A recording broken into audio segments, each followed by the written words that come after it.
Your Excellency, Prime Minister Modi, my good friend, ladies and gentlemen. First off, I'd like to thank you sincerely and thank the President of India and yourself, Prime Minister Modi, and all of our Indian colleagues and counterparts for this warm and hospitable welcome offered the Russian delegation. The talks that have just concluded, as well as our discussion yesterday evening with Prime Minister Modi, and I'd like to thank you for that opportunity. All of these conversations were very constructive, very useful. They were conducted in a friendly environment. We see this partnership between Russia and India as a privileged one, and myself and Minister Modi have personal relations. We meet a lot of times. We have met at the SCO summit.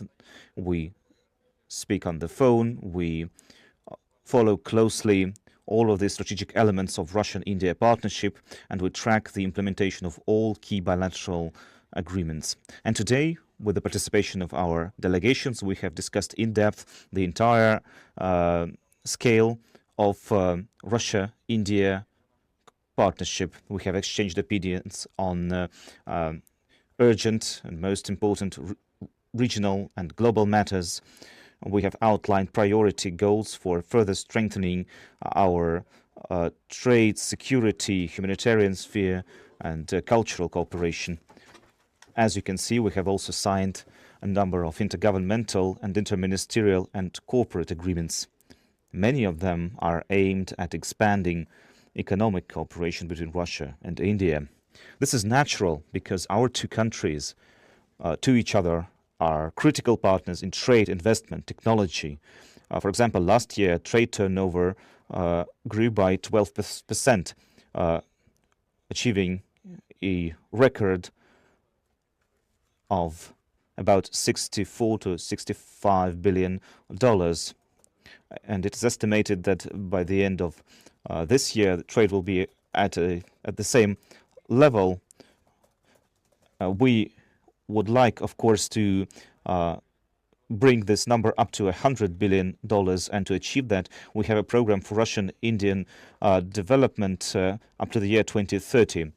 This comprehensive document outlines the specific goals and requirements that our ministries and governments must achieve to reduce various obstacles when it comes to our trade investment cooperation. Prime Minister Modi today has provided us an entire list of issues that both ourselves, the Russian side and the Indian side, must look through very closely, very attentively to overcome those hurdles. Strengthening of our economic ties could be further bolstered by creating a free economic zone between Russia, India, and the Eurasian Economic Union, and we are already working on that proposal. Also, I'm happy to say that we have focused a lot on the fact that our countries are moving towards settlements in national currencies. Already 96% of all economic operations are done in national currencies. We have interbanking cooperation between Russia and India. Russian banks are expanding the use of Indian rupees in various contracts. Massive collaborative projects are being done and credited with the Russian ruble. Russia provides sustainably provides energy to India, as well as everything that is required for the development of the Indian energy sector. We will continue to provide all kinds of fuels for the Indian economy. And this is not all. There is a flagship project for the creation of a nuclear power plant in India. Already 2 out of 6 power units are already part of the Indian energy grid, and bringing the remaining 4 online will be a great contribution to strengthening the Indian energy sector, providing to the Indian households clean and accessible energy.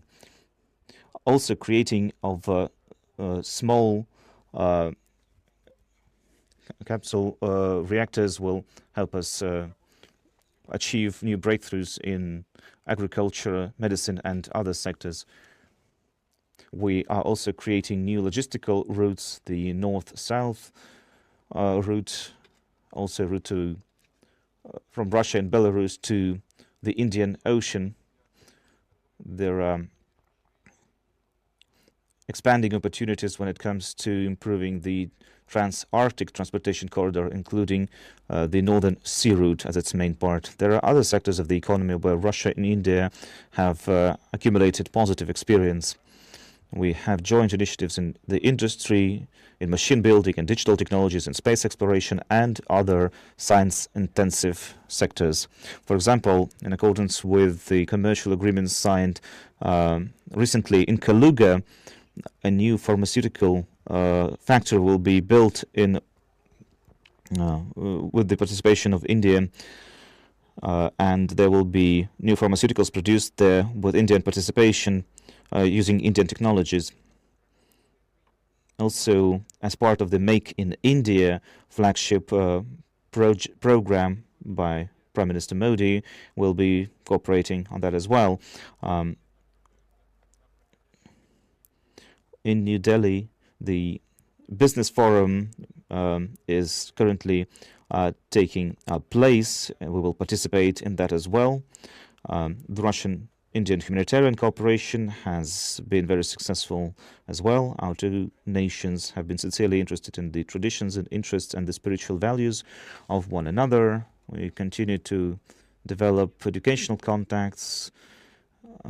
We have exchanges in public circles, in the youth, cross festivals of Russian and Indian cinema has been very successful in both countries. Tourist flows are growing. Today, Russian international TV channel RT will be starting broadcasting in India, and that will help India to know Russia better and understand what is happening right now in our country. When it comes to international projects, international issues, global issues, we can see that our interests are very much aligned, although we have our own independent policies. And together with our partners in the SCO and other organizations, we continue to promote a democratic, multipolar world order based on equality and the sanctity of the international law enshrined in the UN Charter.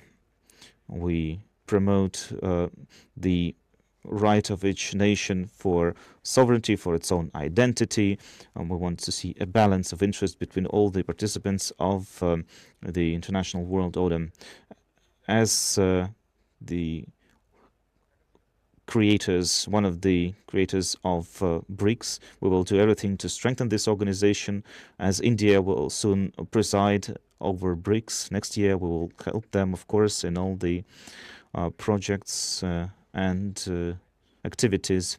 Russia and India have had close cooperation in the military sphere. We've been helping the Indian army modernize, including its navy and aviation. We are satisfied with the results of the talks today. We have a meeting with President of India planned, but already today I can say for sure that this visit will